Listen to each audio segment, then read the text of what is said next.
Not exactly 19, but I do enjoy having a bit of a 10-incher in my hand this summer.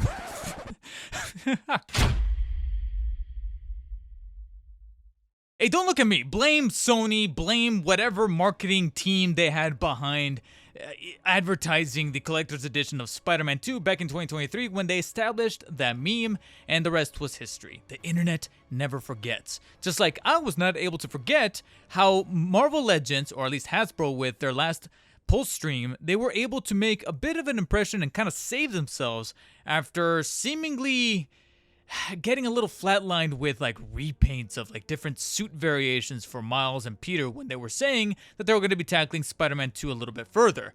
Only to sweeten the deal just a tiny bit with an inclusion of Black Cat, a brand new Black Cat figure, as well as, of course, the almost necessary black-suited Spidey, the symbiote Spidey from Spider-Man 2, along with an Amazon exclusive Kingpin from the original game. But at the same time, I was thinking to myself, what about the main baddies? What about Kraven? Or, of course, the big boy himself, Venom. And to see that this guy was just filling up the frame, it was enough to make my eyes peel and think to myself, if there was a guy to look out for that pre-order date, it would definitely be this one, and an impression was severely made. An impression that admittedly did wane a little bit when I found out that he was going to be $60, but there was still a little bit of an instinct in me that told me, just wait, give it time, and see exactly what the impressions are when it starts to trickle through either oversellers or sellers overseas, or maybe Amazon makes do on being one of the first ones, or we get eventual shippings from fan channels. Eventually, this guy made my way after seeing some of the in-hand photos that some other people on social media were able to share with them, and frankly, yeah, the impression is definitely succeeded by the fact that this guy is in fact quite massive. He is advertised at 10.5 inches, meaning that they kept it to scale with the rest of the 6-inch line. And to confirm, here we have the Advanced Suit 2.0 Spidey from that same Spider-Man 2 wave back in 2023. You can see that he's pretty much at his waist appropriately because, again, Venom was such a massive absolute unit in Spider-Man 2. And to kind of further confirm his exact stature, here we have the upgraded suit Miles, also from Spider-Man 2, stacking on top of the head from Peter, thus establishing that these two guys being 6 inches each will amount to about a foot, a total foot, 12 inches right about right there, and Venom gets just a little shy of that at 10.5. So it's definitely to scale. You can see how imposing this guy really is, and it's a really wise decision. It's one that I thought to myself, yeah, if they're able to make good on that, then I feel like it's able to make that $60 price tag a little bit easier to swallow. And then at the same time, I thought to myself, well, it's one thing to kind of stack on top of scaling here, but you really also to make sure that the proportions are correct to the video game design. And definitely expense was not wasted when it came to the sculpting of the actual body that felt a bit more unique, and why I felt a little bit more vindicated to go through with my pre-order, considering that the amount of musculature and beefiness and stockness they were able to incorporate into the actual plastic sculpting is really top-notch for a Marvel Legends at least. There was a part of me that felt like he was a little light on the actual solid nature of the plastic. Ever so often I do feel like areas around the arms and a little bit at the top legs, I don't want to say they feel cheap, but they also don't feel super high quality, somewhere that's kind of like a little bit in between.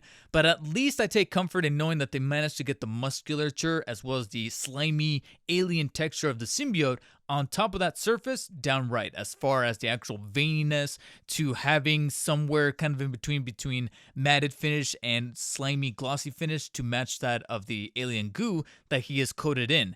At the same time, you also get this instinct that they sculpted what is, for the most part, a brand new body as far as the correct proportions to the video game design, which frankly I will kind of echo a few of the sentiments that I had when it came to the original design of Venom lifted from the game, which I thought of myself was a little disproportionate. I always felt like the actual design as far as artwork or the actual stylistic nature between the black as well as the white symbol on his chest and on the front, as well as the eyes and the way that his tongue is animated, I thought was top notch, but I always felt like his head was a little bit on the small side, as well as being a little bit leggy compared to how wide the torso as well as the back muscles were compared to how lanky the legs were. But those were always feelings and criticisms that I had towards the design of Venom in game, even from back in October or whenever the game was released in 2023. So you can't necessarily harp on Marvel Legends too much for practically mimicking it one-to-one as far as the scaling and the proportions, because those are echoed here, where yeah, I do have my nitpicks with them, but at the same time, that's more so on the design of the character, lesser so than what exactly Marvel Legends were able to achieve here with the scaling and with the canvas that they had set for themselves as far as the 10-inch scaling. And therefore, they were able to knock it out of the park. This guy is definitely imposing. This guy definitely feels like a legit monster, a threat, something for Miles and Peter to team up against, at least with some better suits as opposed to whatever the hell Miles was wearing there at the end. And despite how I can kind of criticize the proportion, the actual attention to the musculature around the thighs, the arms, the shoulders, those massive triceps, and then of course the torso is immaculate. I really do feel like it's made out of a solid build, simply just stretched and scaled out in that Marvel Legends sense. And then on top of that, said torso is then coated by this awesome white symbiote symbol that frankly I really do like. Even when it was first unveiled and Venom popped up on the screen for the very first time when they were Insomniac was doing the marketing material for Spider-Man 2, I really did appreciate the white symbol. I appreciated it when it was actually on Spidey from the first 2018 game, and then when it was kind of taking on this much more evil, sinister approach with the jagged edges to the legs and the way that it kind of just spikes down and up, as well as the middle thorax and the fangs there on the top. There's something about the symbol that I'm like, yeah, when I see it, I think of Venom, but specifically the Insomniac Venom from Spider-Man 2. And taking our eyes a little bit higher up here would be the head sculpt, which admittingly does feel a little hollow in terms of build quality, the way it's kind of stacked up on there, kind of mimicking the way I was feeling with his original design, where I feel like his head is just a little small versus the rest of his body. But again, that's my criticisms to his design in game. Replicated here, but at the same time, I do think that they could have, solidified his actual head sculpt a little bit better as far as the quality.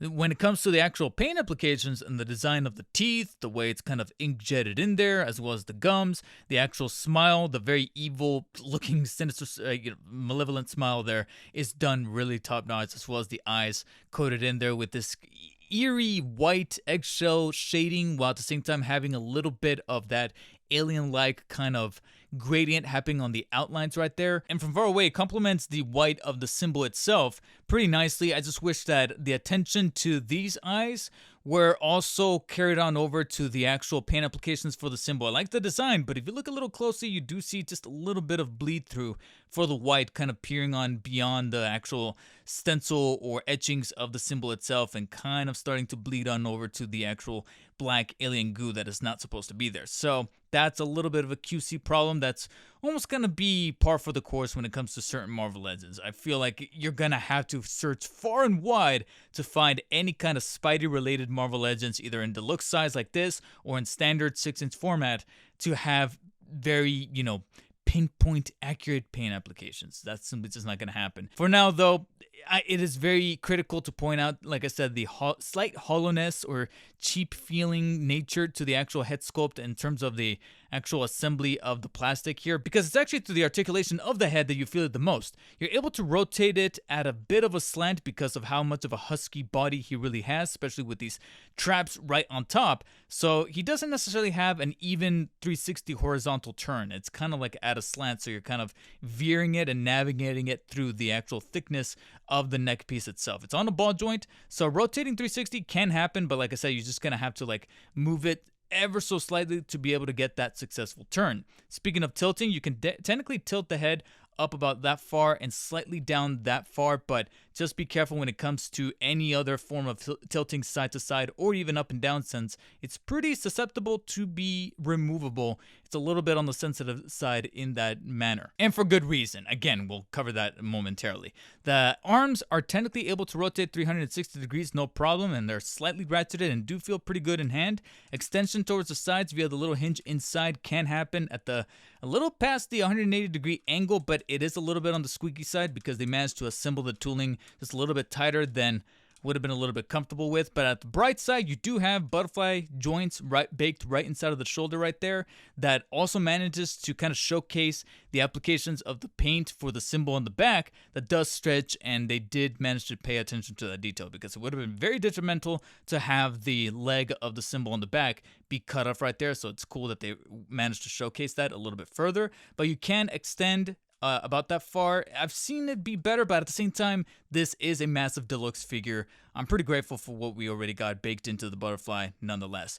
Right below that though, you do have the biceps that are able to rotate the full 360 no problem. 2 pinless joints for the elbows that can fully bend all the way up no problem, so I'm pretty surprised by that, to be quite honest. And then of course the wrists that can allow the peg inside to be able to rotate the full 360 rotation no problem, as well as the hinge inside of the wrist that can pivot the hand inwards and outwards like so. The torso is pretty curious though, because you do have this mid-torso cut right about right there that does allow rotation 360 degrees. However, it does feel like there's this clicking inside, but it's not scary. It's just very curious the way that it kind of feels. But you can achieve the full 360 mobility right about right there, and can definitely crunch and extend because it does feel like it's on a bit of a dumbbell. So extending towards the back is pretty fluid and pretty extensive, so that's pretty good to see considering how massive of a unit he really is. The only downside though is that it kind of ruins a little bit of the immersion, but they did manage to extend a bit of the thorax for the spider symbol or the symbiote symbol there at the front.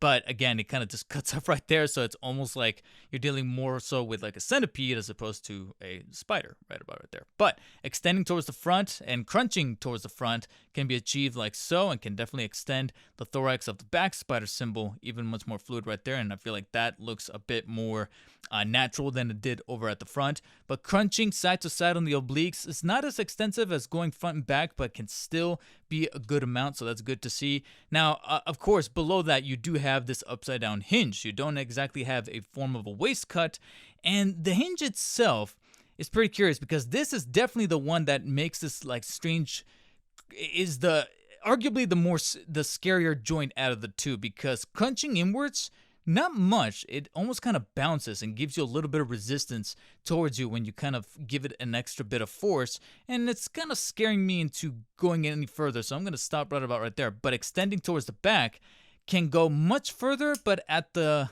slight behest of that slight clicking you're getting. So it makes this clicking sound, so you can, I guess, categorize it as ratcheted, but at the same time, it's a click that sounds a little too like it's forcing some form of plastic inside. It doesn't sound natural to me. I don't know if anybody else has this Venom right now in their person and can kind of tell me whether or not their waist hinge joint makes that clicking sound as well. I don't know if it's just mine, or if it's a widespread thing, if it's even intentional, or it's just an accident, or a sign of worse things to come later after some age manages to grab hold of the joints for Venom here. Top leg joints mimic that of an ordinary Marvel Legends in the form that they can extend upwards that far and then can kind of press back a little bit before they get stopped by the massive juicy butt sculpt that Venom's got right here. Not as good as the one from Marvel Rivals, but I feel like it can come at a very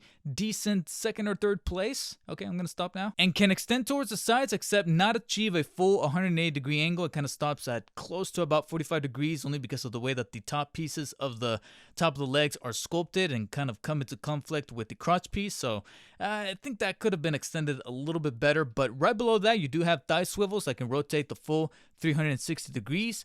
2 knee joints that are also pinless that can also bend almost all the way up right about right there. Good flexibility for the sizing that they got going on right about right there. And then even below that, you got some more swiveling in the form of a shin swivel that can rotate the bottom part, or pretty much the bulk of the foot, a full 360 degrees, which you're definitely going to need, since of course for the ankle joint you have that contractual ankle joint that Marvel Legends likes to do. That's mainly just a hinge that can bend the foot downwards and upwards and slightly pivoted inwards and outwards like so, but not a full rotation. But thankfully, we can rely on the shin swivel for that.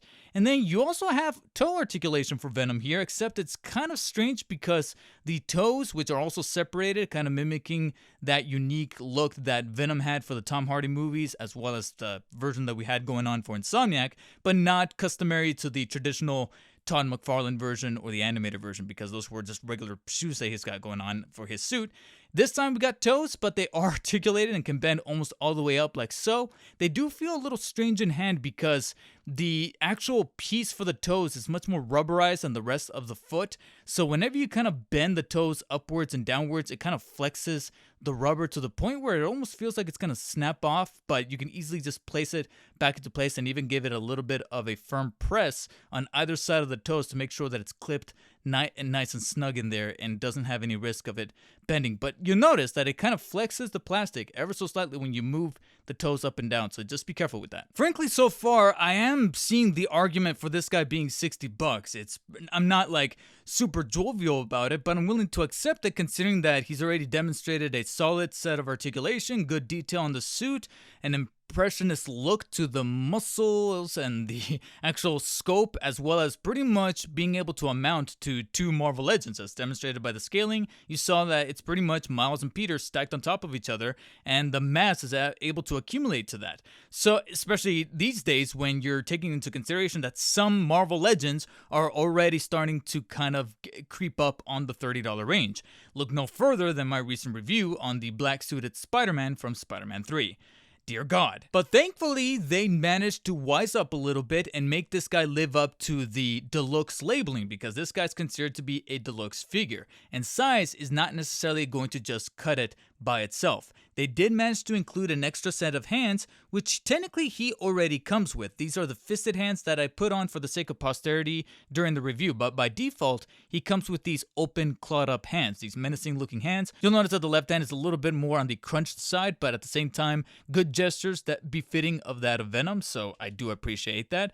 Just as well as articulated and detailed and sculpted. And if either of those hands are not sufficing, he does come with this tendril symbiote piece that could be applied to either of the wrists via the peg inside that is sculpted identically to that of your traditional Marvel Legends wrist sculpt for the hinge joint inside. And once it pegs in, honestly, it really does sell the image of this Insomniac Venom as far as the tendrils. The actual sculpting behind the symbiote is pretty decent. You know, it's exactly what you'd expect as far as a symbiotic piece. But to be honest, it's the kind of piece that by itself you look at it and go, yeah, it's tendril pieces, it's pretty generic looking, it doesn't really do much.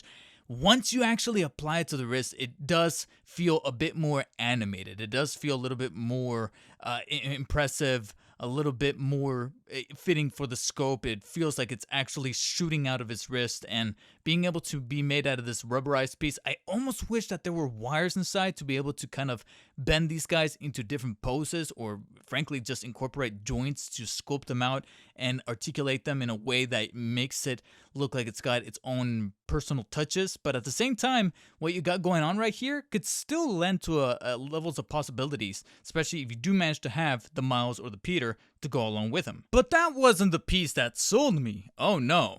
The one that definitely made me put down that pre-order was going to be this alternate head sculpt, which is of course one that's almost necessary by default for any Venom figure, or at least have this expression on by default and maybe have the static piece as a bonus, or maybe something that could be sacrificed, because Venom is not Venom without, of course, opening his mouth and revealing that elongated, very sadistic looking tongue. All right, it's quintessential Venom. It has to happen. Modest detail as far as the actual gums and the bloody nature to the actual textures of the tongue, the gums, the actual stretching of the mouth, and as well as the sides here, and even the little bit of the sculpting of the teeth. But we've seen Venom head sculpts like this before. What exactly is brand new about it?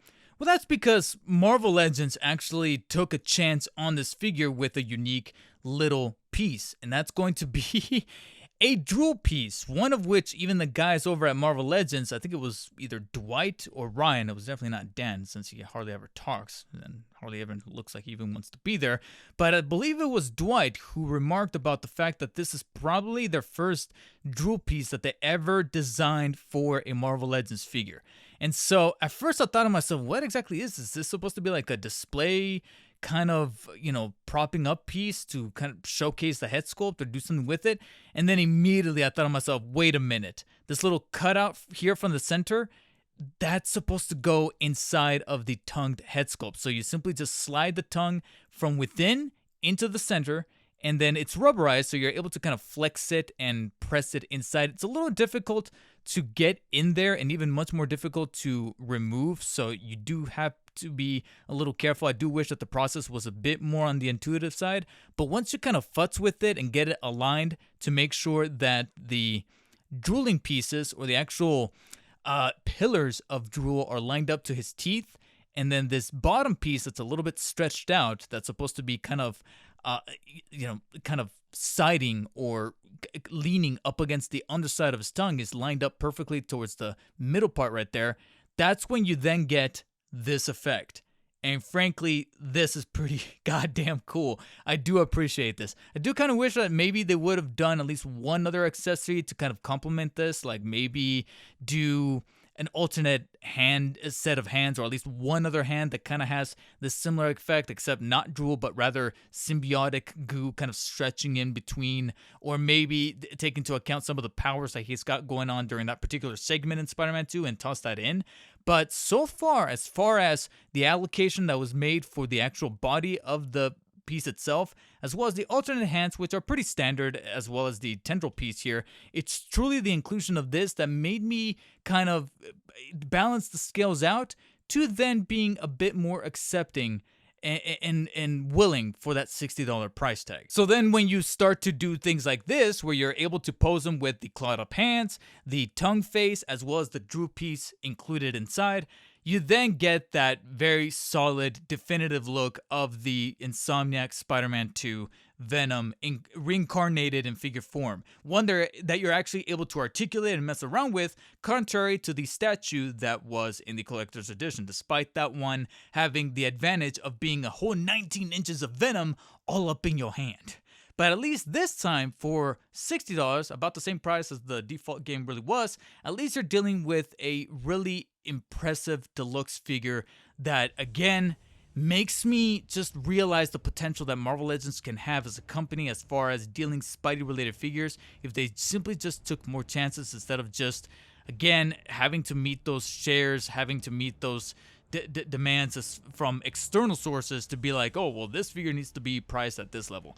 You know, I'm thinking about Maximum Spidey versus this and thinking to myself, which one is more worthy of the price? And god damn it, I don't know what it is, but frankly, I'm leaning on the camp of being able to favor this guy being $60 as opposed to Maximum Spidey being $50, with a lot of superfluous accessories that sure can look kind of cool, but in all honesty, how frequently are we really going to be playing with those accessories when we know in the back of our minds that that is a Spidey body that we've seen a couple of times before? Even if people say that it's a brand new body, I'm like, yeah, but I'm seeing proportions of the legs and the joints similar to that of Renew Your Vows Spidey. I showed it in that video. Here, I'm going to have to travel far and wide to see exactly where I can really pick apart these legs, this specific torso, that doesn't make me not think about Insomniac Spider-Man 2's Venom. And admittedly, there's maybe some practices within that Maximum series that I wish could have kind of bled on over to this deluxe Venom, but so far as them revisiting that property and giving us, I guess, effectively wave 2 of that whole entire series, this is probably a good step in the right direction. But frankly, it's kind of like saying that, oh, Marvel's back after being back for so many times within the cinematic universe.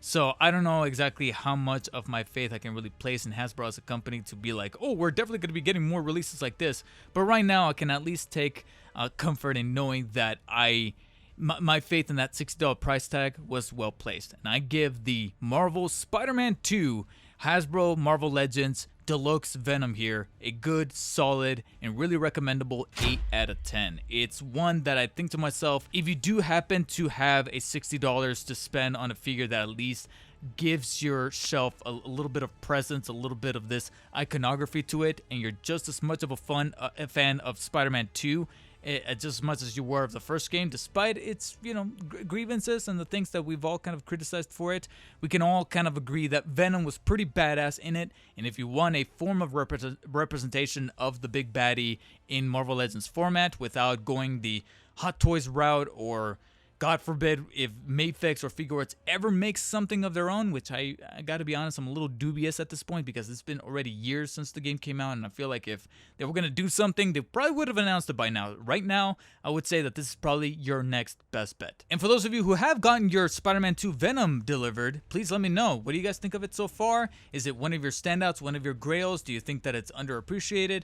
Or do you think that it's still a tad bit overpriced and maybe Marvel Legends needs to start rethinking about what it is that they're tackling? Let me know down below. When you guys are down there, hit the thumbs up button if you enjoyed this review, thumbs down if you did not, and as always, take care and stay humble. Peace.